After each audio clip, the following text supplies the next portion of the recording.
India Economic Conclave, the landmark property of Times Network, started its South chapter with some power-packed sessions in the city of Bengaluru.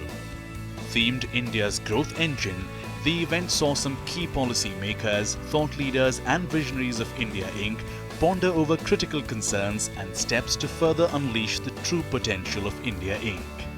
In this episode of India Economic Conclave South Chapter, we bring to you an invigorating panel discussion on the role of Silicon Valley of India in its GDP growth. Let me start by throwing out some numbers. And this is as far as the number of people who are being hired by this industry here in India are concerned, expected to quadruple to 11,500 in 2020 from 3,100. This is just 6 years ago. So the numbers are definitely looking good. The top line is definitely looking good in terms of the number of people who are being hired. But how perhaps would each of you like to interpret this data? I'm going to use this as opening remarks. It's open to each of you on this panel. See, the IT industry today employs close about 4.1 million people, right? 1/3 of them being women. Our own estimate is as the technology moves, the number of people required to run the show would be lesser. New jobs and skills going to come across. We expect the growth in skilling, growth in employment will not be direct proportion to the growth in the industry revenue, but it will be a significantly double-digit number. Which is something the industry has been saying for a while in terms of non-linear growth. Are we seeing that finally happening? Absolutely non-linear growth. But the technology is changing so much, and technology is automating and putting the improvement in efficiencies and process efficiency far better. So number of people hired will not be directly proportional to the growth of the industry. Maybe just to build on that, what KSV said, if you look at the statistics that the Indian IT industry has put out, for every job created directly by the industry, somebody hired in Mindtree or IBM or Tech Mahindra or any of us, we typically create something like 5 follow-on jobs. Some of them are low-end, for example, a maid or a driver, but some of them are a restaurant owner or a school teacher. And if you add up all of that, I think the industry as a whole, and especially in Bangalore, you can see the largest real estate, largest private equity investment in real estate is actually in Bangalore. Largest absorption of commercial office space has been Bangalore. So all of that is an indication that the industry is still growing, the industry is still adding people. The startups are obviously a very exciting part of the ecosystem, but very boring companies like us are also doing reasonably well there. So I'd have all the statistics plus all the visual inspection that you can do shows that the city is growing from every different angle that you can look at. Vastav, you're saying real estate. I'm holding my breath. I hope this panel doesn't start talking about the infrastructure issues in Bangalore, because that's going to become a whole another panel on its own. But go ahead. Sure, I was also saying that that the skills that we are looking at are slightly different now. So those 11,000 people that we are hiring, where 3,000 in the past would have been pure IT skills. Today we are talking about hiring people with design skills, with science backgrounds to look at data analysis. We're looking at actually people from the arts as well, because we are now starting to see the need for having a very diverse set of skills in the company.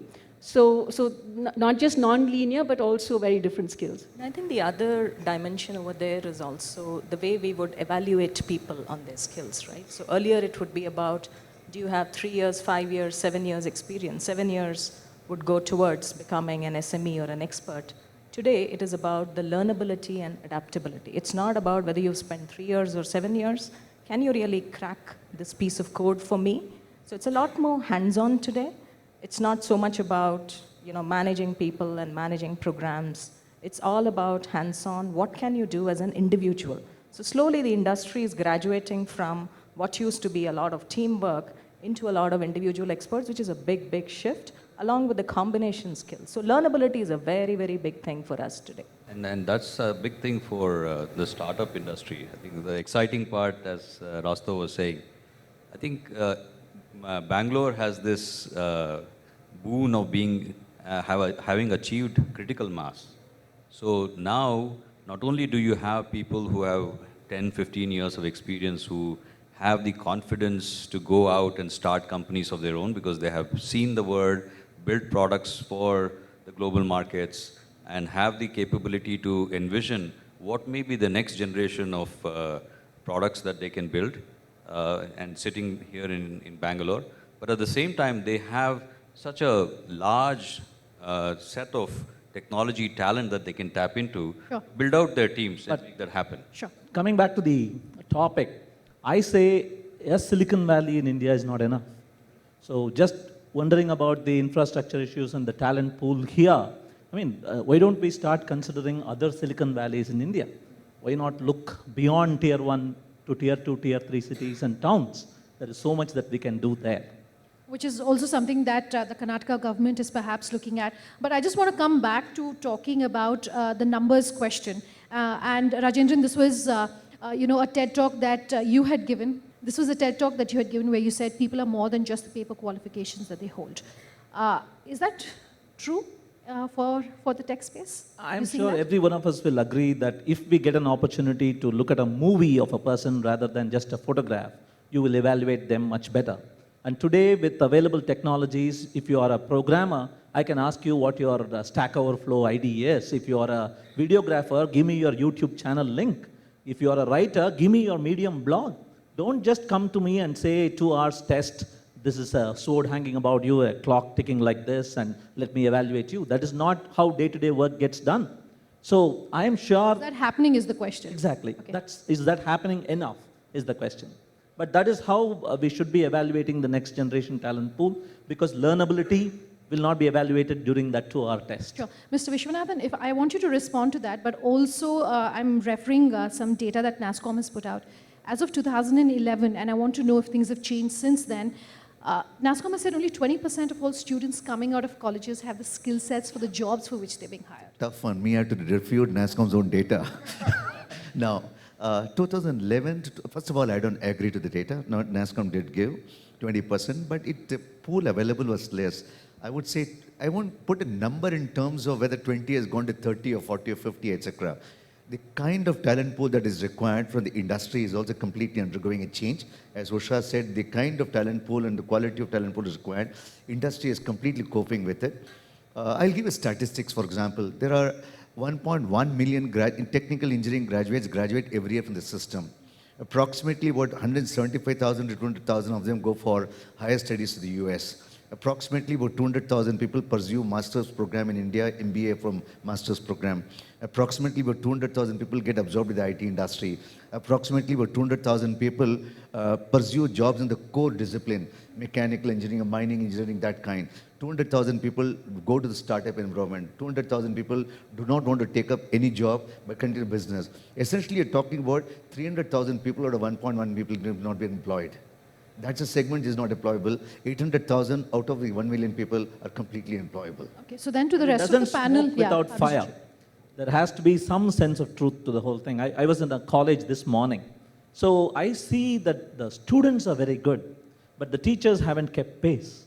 So if great quality students are coming out, probably it's also in spite of rather than because of. I was part of the National Economic, Education Policy Draft Review, and I was in a panel there. And beautiful things are being proposed. And industry involvement early in the game, and reducing the 4 years to a 3-year program. It's all good, but waiting for that to happen. And I think that, if I kind of echo, right, it's not academic institutions who have to do. I think the ownership is there on us as corporates in order to make the entire pool employable. It's like one of the things we're doing is really looking at investing in the internships in order to get people hands-on. And the whole issue of employability is just not for the graduates who are coming in. It is also for the people who are in the industry. Unless and until you reskill, you're not going anywhere. And today, if you look at the statistics, 35 to 40% of the industry has to go through a reskilling process. So it's a common thing, and it has to be an ongoing thing. It's not a one-time thing. And also, in the early 90s, industry was fairly clear what kind of skills they wanted. They wanted a Java, .NET, Unix are assumed to be good. As we were discussing, today's world, possibly every day the new technology is coming, many of them we don't even know. And industry is constantly changing. They want that skills yesterday. Whereas academia typically takes a decade's time to change the curriculum.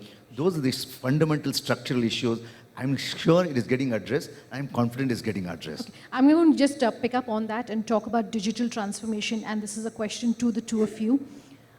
Rostov, you led that entire digital transformation piece at Mindtree. At your, you were there for about 20 odd years plus in various roles. What would you like to tell the audience today. What does it take to become a digital-first business? What did you need to put in place? And you could also follow up with that.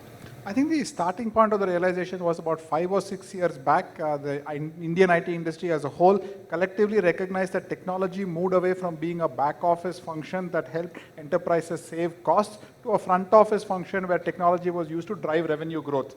And that was a combination of new technologies like SaaS coming in, business users starting getting comfortable with using data and analytics, and multiple sort of factors came into play at the same time there. Therefore, the issue is successful digital transformations firstly require a cross-functional kind of team. It's not a technology project alone there. So a sufficient buy-in from the business, sufficient buy-in from a mindset that you need to have an ecosystem, academic partnerships, startup partnerships, so the whole multidisciplinary, not just internal to the organization, but a willingness to experiment and do this thing there. Finally, I think the tolerance for failure was usually very low in very large corporates, because you will always get scared if you do a project and the project doesn't succeed, which doesn't work at all in the digital era. So comfortable to be comfortable with agile, to be comfortable with experimentation, to be comfortable with failure, which is as much a mindset change there. If all of those are possible within the enterprise, extra enterprise, meaning the availability of compute power at low cost and all of that sort of technology things are already in place. It's the transformation, the DNA reboot internal to the organization, that I think is the most important factor.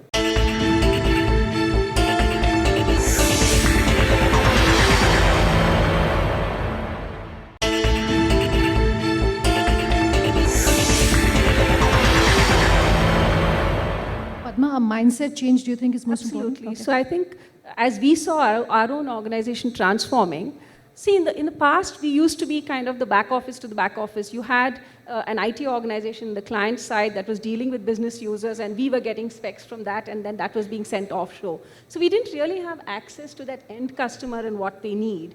Today, because of digital, there is a lot more, vested interest in the business doing well. So it is imperative on us to actually find out what those things are, what are those end customers looking for, how do you help grow the business, or how do you help create a better experience for those end customers. And suddenly you're starting to see skills like, of course, design thinking, understanding business, etc. So technology is becoming the enabler for all of that to happen, but it's all about the business, and whether it's the product changing or the business model changing, or even the way you actually do a business process, all of those change, and it's very important for us to understand that. So those are the kinds of things we've been doing when we do reskilling. Yeah. Okay. Ravi, this next question is to you. One of the reasons that movement from back office to the enabler and the revenue growth movement happened was everybody has a device now, and that device, whether they are a customer or an end user or a vendor, they can be empowered to have a contact with the organization's back office today. That wasn't possible then. So that's a great democratization. Leading the change. Okay. Very briefly, I do want to get in a question as far as the role of the government is concerned. Ravi, this question is to you. Yours is a PPP model. And when you launched, at least you were one of the largest incubators, essentially, as far as the tech space is concerned.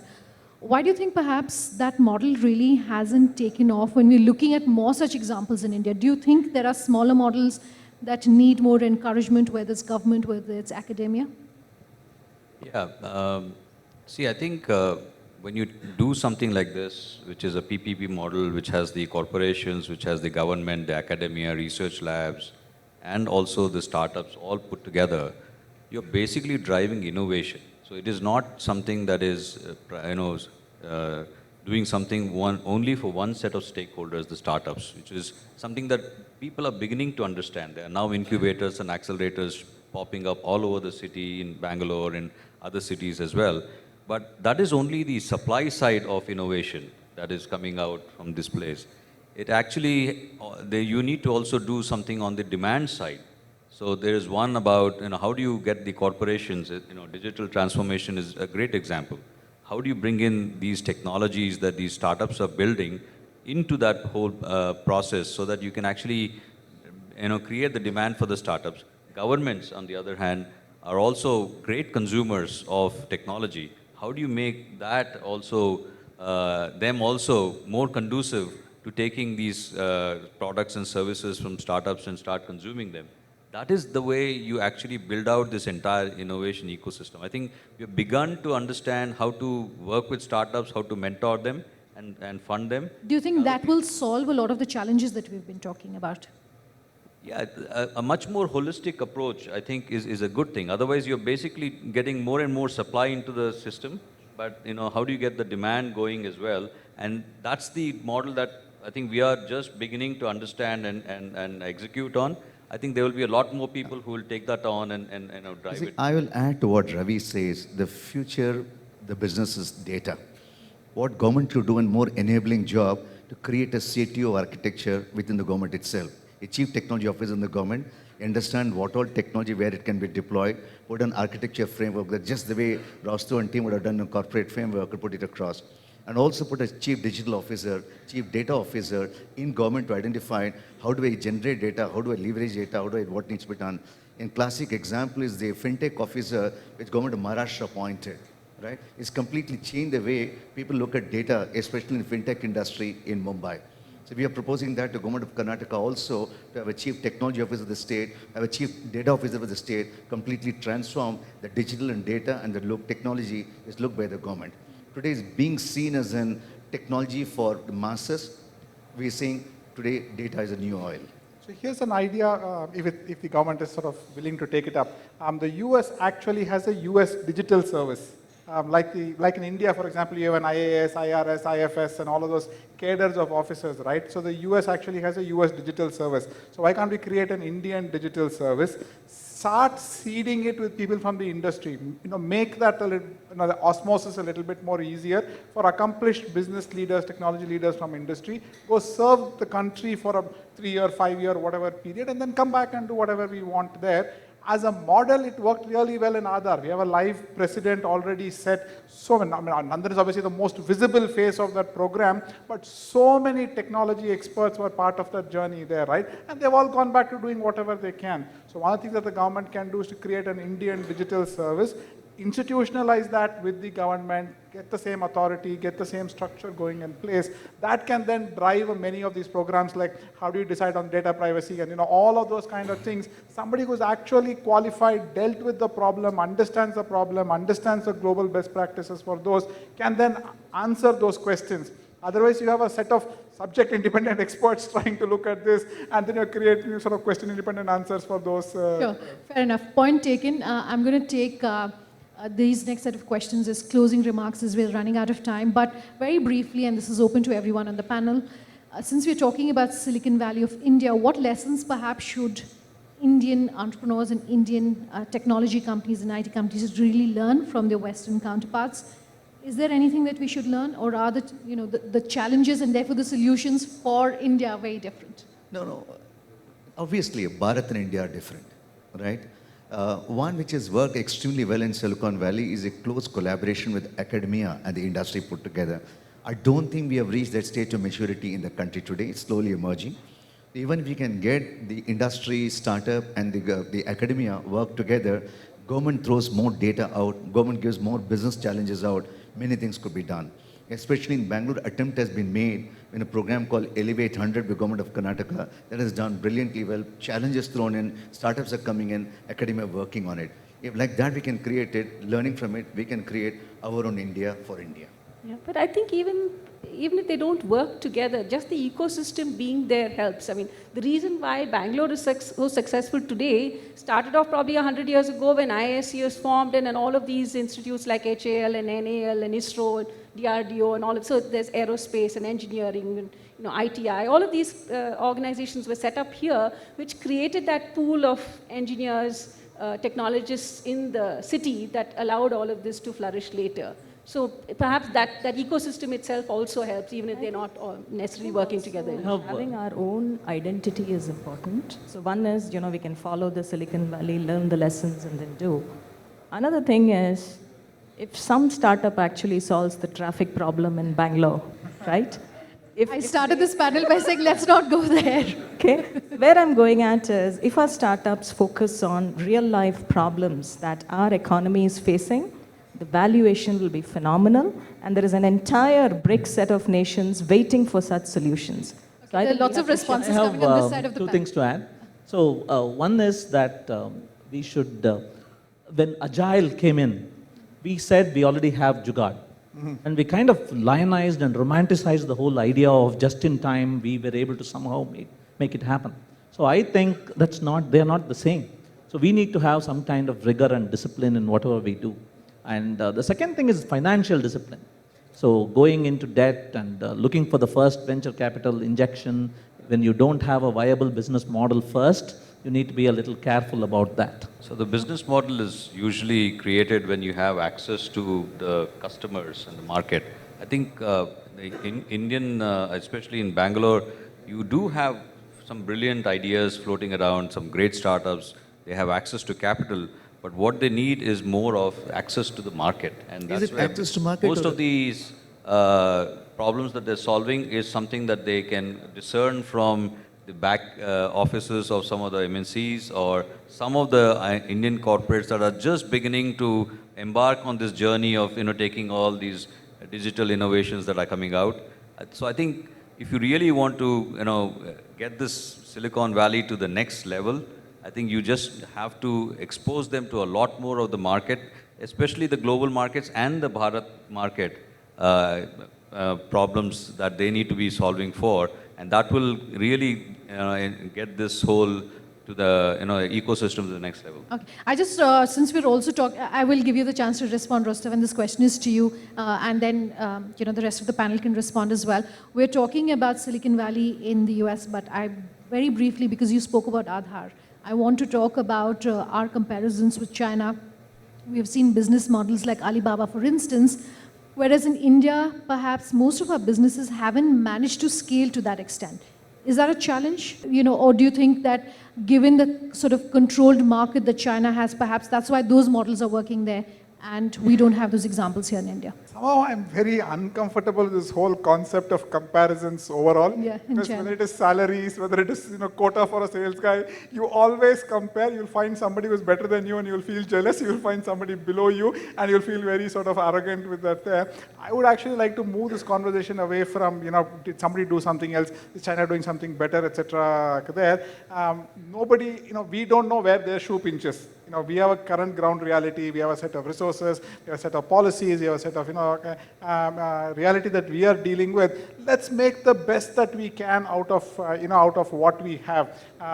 Frankly, for example, speaking only for myself, with all the traffic problems, I still prefer to live in Bangalore than to go live in Beijing or anywhere else. This whole idea. The question was more in terms of what's it going to take for us to scale to that extent. I'm saying we don't need to. I'm saying at the end of the day, why do we need to look at somebody else and see that's a better success than our success? And just to the point that on the previous question, it's important to also recognize that Silicon Valley is over-glorified and sort of, all of us have like a very magical Disney World kind of an image about Silicon Valley. It is not all the good things alone, right? If you're a school teacher in Palo Alto, you can't find a house. If you're a barista in a coffee shop, you live in a trailer in a park close by there. 101 is as bad traffic as Bangalore MG Road is as well there. So look at what Silicon Valley did. They fractalized Raleigh, Durham, UT Austin and the whole belt around UT Austin, Waterloo in Canada. I think it's important for us to not allow any one place to sort of become over important, over whatever there, because you will crash. Geography is history. Exactly. Yeah, I would add, in addition to wanting to catch up with your thing, even change our own parameters of metrics what you measure. Even if you start measuring number of patents getting filed from India, number of products, global products created from India, number of global multinational corporations leveraging India's research and development destination. You measure these kind of metrics, rest of the things evolve by itself. We create our own model of Silicon Valley for India. Thank you so much for your views here today and for joining us today. Thank you.